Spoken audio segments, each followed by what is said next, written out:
Welcome, YouTubers. Welcome back. Week 9 coming up. More than halfway through the NFL season. Last week I went 2-0. Basically, both my picks scored. They were Carolina and Chicago. If you told me that, either one of those were going to win by 10, they both won by 10 points over Minnesota and Arizona, I would be slightly shocked. But hey, I made the picks. Carolina was technically a 3x picks if you're doing my multiple, so I was really either 2-0 or 4-0, depending on how you feel about picks.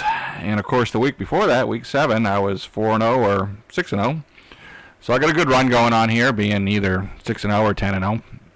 Won't last forever. So with that, let me get into this week's picks and some lovable losers. Just like last week, there are a couple lovable losers. I got a couple this week that Libby's picked out here. First one's going to be Cleveland. Cleveland's playing Dallas. Dallas, of course, coming off a win rather dramatically. Was that Sunday night, I think? Cleveland plus 7.5. 31% of the people over here in covers are picking Cleveland, so definitely a public non-favorite and definitely a dog at plus 7.5.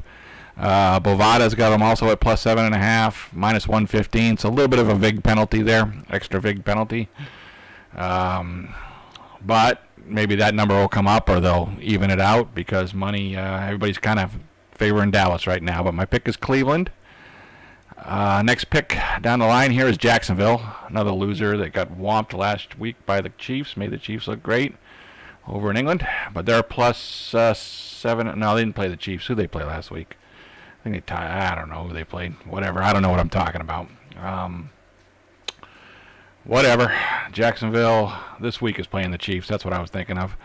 Again, Chiefs killed whoever last week. Jacksonville 40% at that plus 7.5. So still a pretty good public dog and a dog itself. They didn't have a line out on Bovada yet. We'll see where that settles in. But you can pick them now, or you can pick these game time just like anything else. So maybe that'll rise. I'll probably stay over 7.5, and maybe you'll get to minus 110 VIG or something. And the last guy, Minnesota, got rocked by Chicago last week. Public is at 30%, 36% against Detroit 64, with Minnesota at minus 6, a favorite by 6. I'm going to tell you that's my favorite pick. I'm going to pick Minnesota this week. We'll see if they recover. They've been on a pretty crappy streak. A couple losses, ATS. So I got good money on them. Again, I'm minus 6, minus 115 over on Bovada. So paying a penalty there too. We'll see if that improves. Because again, they're a public dog, but they're a favorite. So those are the big three. Let me see how we're doing here. Cleveland and Minnesota will be plus.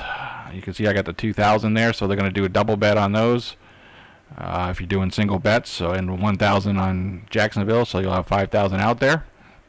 If you're doing straight flat bets at 2,000, 10% of bankroll, it's Cleveland, Jackson, and Minnesota. We already talked about that. And over here I got the lovable martingale type. If you're following that, I'm a lot of money on Cleveland this week. On that one, almost $11,000 out there. All of them did well last week. Plus 36, plus 36. $3,636 for both my normal picks, and the martingale was up too. I think the martingale's almost back to even, and these guys are definitely making an ROI profit. So there's my picks again. Enjoy it while it lasts. We'll see. I can't go 10-0, 6-0, whatever, forever. My pick rates are going to settle back down to in the 60s. So, all right. Good luck.